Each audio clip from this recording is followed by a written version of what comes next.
ہجرت کا حکم آنے والا تھا تو حضرت ابو بکر رضی اللہ تعالی عنہ کو حضور نے کہا کہ اے ابو بکر تیار رہنا، امر الہی کے آتے ہی ہم اس شہر کو چھوڑ دیں گے۔ اور پھر وہ وقت آیا کہ جب کفار نے حضور کے گھر کا محاصرہ کر لیا، آقا کریم علیہ السلام کو معاذ اللہ شہید کرنے کے ارادے سے ارد گرد جمع ہو گئے۔ آقا کریم علیہ السلام نے ہاتھ میں خاک پکڑی اور سورہ یاسین پڑھتے ہوئے ان کی آنکھوں میں جھونکتے ہوئے حضور گزر گئے اور انہیں پتہ بھی نہ چلا، اور وہ مکان کا محاصرہ کیے ساری رات کھڑے رہے۔ صبح بستر سے حضرت علی المرتضیٰ اٹھے، اللہ اکبر۔ تو آقا کریم علیہ السلام نکل گئے اور حضرت ابو بکر صدیق کے گھر تشریف لے گئے۔ اب دروازے کو دستک دینے لگے تو آواز آئی، حضور میں حاضر ہوں۔ حضرت ابو بکر صدیق تیار کھڑے تھے تو کہا، ابو بکر تم تیار ہو؟ کہا، حضور آپ نے کہا نہیں تھا کہ تیار رہنا، کبھی ہجرت کا حکم آ سکتا ہے تو میں تو اس دن سے ہی تیار رہتا ہوں کہ کب حضور آئیں اور جو فرمائیں میں وہی کروں۔ اور پھر وہاں سے لے کے حضور کو وہاں تک گئے، اور جبل سور کی چوٹی پر وہ غار ہے، اللہ اکبر، اس غار میں جانے سے قبل حضور کو باہر بیٹھنے کا کہا۔ عرض کی حضور ذرا میں غار کے اندر کے ماحول کا جائزہ لے لوں۔ غار کے اندر اترے، پہلے اس کو صاف کیا غار کو، پھر دیکھا جگہ جگہ سوراخ تھے، تو اپنا امامہ پھاڑ کے قمیض اتار کے اس کے ٹکڑے کر کے ان سوراخوں میں کپڑا دے دیا۔ 2 سوراخ ایک روایت کے مطابق اور ایک روایت کے مطابق 1 سوراخ بچ گیا، اس میں اپنی ایڑی رکھ دی اور پھر آواز دی، جان عالم اندر تشریف لائیے۔ تو آقا کریم علیہ السلام غار میں چلے گئے تو سیدنا صدیق اکبر رضی اللہ تعالی عنہ نے اپنی گود میں آپ کا سر رکھا اور حضور لیٹ گئے۔ اللہ اکبر، کیا منظر ہوگا! صدیق اکبر نے حضور کو دیکھا اور جی بھر کے دیکھا، اور ایسا دیکھا کہ کوئی اور شریک بھی نہیں تھا۔ یہ واقعہ حضرت سیدنا عمر سے روایت ہے، کتب صحاح میں ہے، اور حضرت عمر رضی اللہ تعالی عنہ یہ بات بیان کرتے ہوئے رو پڑے، اور آپ کہا کرتے تھے کہ ابو بکر یہ غار والی نیکی مجھے دے دیں اور میری ساری زندگی کی نیکیاں لے لیں۔ اللہ اکبر۔ تو حضور علیہ السلام حضرت ابو بکر صدیق کی آغوش میں ہیں۔ اب ہوا کیا کہ سانپ نے جب ہر راستہ مسدود پایا تو خیر وہ اس راستے پہ پہنچا جہاں انسانی گوشت نظر آیا، تو سانپ نے پھر ڈنگ لگایا۔ سانپ کا ڈنگ اچانک، تو انسان تو کپ کپا کے رہ جاتا ہے، اچانک تو چیونٹی کاٹ جائے تو انسان کپ کپا کے رہ جاتا ہے، چھپکلی گر جائے اچانک تو بندہ اپنے وجود کو جو ہے وہ متوازن نہیں رکھ پاتا، تو نیچے سے سانپ اور وہ ڈنگ لگا رہا ہے۔ لیکن لفظ سنیے، یہ حضرت عمر کی روایت ہے کہ حضرت سیدنا صدیق اکبر نے اپنی ٹانگ کو جنبش نہیں آنے دی، مخافت ان یتنبہ رسول اللہ، اس ڈر سے کہ کہیں حضور بیدار نہ ہو جائے۔ ساری توجہ ادھر رہی، بے اختیار آنکھوں سے آنسو ڈھلک پڑے، درد کی شدت اتنی تھی، اور آنسو گرے تو حضور کے رخسار پہ۔ آقا کریم بیدار ہو گئے۔ بیدار ہوتے ہی میرے حضور نے کہا، ما لک یا ابا بکر، ابو بکر کیا ہوا؟ تو یہ ہوتی ہے ہنگامی صورتحال۔ ہنگامی صورتحال میں کسی کو پکاریں یا کسی کو کوئی جواب دیں تو مروجہ آداب کی رعایت کے ساتھ جو لفظ بولے جاتے ہیں وہ ترک کرنے پڑتے ہیں۔ اس مائک میں کرنٹ تھا تو میں قریب ہونے لگا تو آپ نے مجھے متنبہ کرنا تھا، تو میرے ساتھ آپ بہت پیار کرتے ہیں، بہت محبت کرتے ہیں، تو آپ نے اگر مجھے یہ بتانا ہو کہ اس میں کرنٹ ہے اور اگر آپ نے منہ قریب کر لیا تو آپ کو نقصان پہنچ سکتا ہے، تو میرے نام کے ساتھ 20 القاب لیں گے؟ آپ نہیں لیں گے، آپ جلدی جلدی جو ہے وہ مجھے کہیں گے جناب یہاں کرنٹ ہے، تو میں یہیں سے رک جاؤں گا۔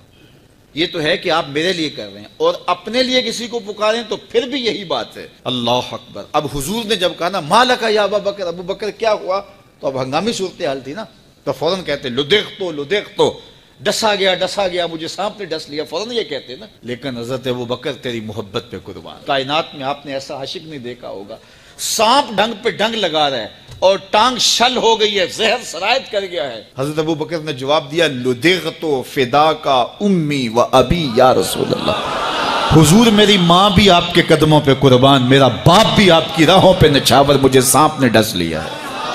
تو اس مشکل وقت کے اندر بھی ادب کا کرینہ نہیں چھوڑا۔ جب معراج کا واقعہ ہوا تو یہ بہت عجیب و غریب واقعہ تھا۔ تو آقا کریم نے جب اعلان کیا کہ بتایا کہ اللہ نے یوں مجھے خلوتوں میں بلایا، تو قریش نے سمجھا کہ اس سے بڑھ کر اور موقع کیا ملے گا پراپیگنڈے کا۔ تو کہا ابو بکر کوئی نئی بات سنی ہے؟ کہا تم سنا دو۔ کہا اگر کوئی کہے کہ رات کی مختصر تنہائی میں مسجد حرام سے مسجد اقصیٰ تک پہنچا ہوں، پھر وہاں سے واپس بھی آ گیا ہوں، تو بات ماننے میں آتی ہے؟ آپ نے برجستہ کہا بالکل ماننے میں نہیں آتی۔ اتنے مختصر وقت میں مسجد اقصیٰ جائے اور پھر پلٹ کے بھی آ جائے، کم از کم 2 ماہ چاہیے۔ 1 مہینہ جاتے ہوئے لگتا ہے، 1 مہینہ آتے ہوئے لگتا ہے، کوئی چھو کے بھی آئے تو 2 ماہ چاہیے۔ تو سمجھا کہ لوہا خوب گرم ہو گیا، اب چوٹ ٹکانے پہ بیٹھے گئے۔ کہا ماننے میں نہیں نہ آتی؟ کہا بالکل نہیں ماننے میں آتی۔ تو کہا پھر تیرا یار ہی تو کہتا ہے۔ تو حضرت ابو بکر صدیق نے فرمایا وہ واقعی کہتے ہیں؟ ہاں ہاں ہاں انہی کا کہنا ہے۔ تو حضرت ابو بکر بولے لئن قالہ فقد صدق فاصدقہ، اگر انہوں نے کہا ہے تو سچ کہا ہے، میں تصدیق کرتا ہوں۔ کہا ابھی تو تم کہہ رہے تھے کوئی کہے تو ماننے میں نہیں آتا، کہا کوئی کہے تو اب بھی نہیں مانوں گا، وہ اس سے بھی عجیب کہے تو مان لوں گا۔ اللہ اکبر۔ فَبِذَلِكَ سُمِّيَ صدیق، علماء نے لکھا یہ وہ وجہ تھی جس کی وجہ سے آپ کو صدیق پکارا جانے لگا۔ معراج کی تصدیق کی اور صدیق کہلائے۔ صدیق تصدیق سے بھی ہے، اور ساری زندگی آپ نے جھوٹ زبان پہ نہیں آنے دیا۔ آپ کی طبع میں جو صداقت رچی بسی تھی، بلکہ ایک مشکل وقت آیا آپ پر، وہ جب حضور علیہ السلام کو اللہ کا حکم ہوا اور ہجرت کر کے حضور مکہ سے مدینہ کی طرف عازم سفر ہوئے، تو حضرت سیدنا صدیق اکبر رضی اللہ تعالیٰ عنہ ساتھ تھے۔ مکہ المکرمہ سے جو مدینہ المنورہ ہے وہ شمال کی جانب ہے، اور غار ثور مکہ المکرمہ سے جنوب کی سمت ہے۔ تو آقا کریم علیہ السلام نے سفر کرنا تھا مدینہ شریف کا، تو شمال کی سمت نہیں گئے بلکہ وہاں سے سفر جنوب کی جانب کیا، اور پھر وہاں سے حضور جو ہے وہ 3 دن گزارنے کے بعد مدینہ المنورہ کی جانب روانہ ہوئے۔ یہ سارے ادھر ڈھونڈتے تھکتے رہے اور حضور وہاں آرام کرتے رہے، اور 3 دن کے بعد جب ڈھونڈ کے ان کو کچھ نہ ملا تو آقا کریم وہاں سے نکلے اور سیدھا مدینہ المنورہ کی جانب عازم سفر ہوئے۔ انہوں نے 100 سرخ اونٹ حضور کی گرفتاری کے لیے انعام رکھا ہوا تھا، تو مختلف قبائل کے لوگ حضور کو ڈھونڈنے کے لیے نکلے تھے کہ بہت بڑا انعام ہے، 100 سرخ اونٹ ملیں گے۔ ایسے لوگ بھی تلاش کر رہے تھے جو حضور کو جانتے نہیں تھے۔ تو راستے کے اندر حضرت ابو بکر صدیق سے کوئی شخص ملا اور اسے شک پڑا کہ جن کو میں ڈھونڈ رہا ہوں کہ وہ کہیں یہی نہ ہو۔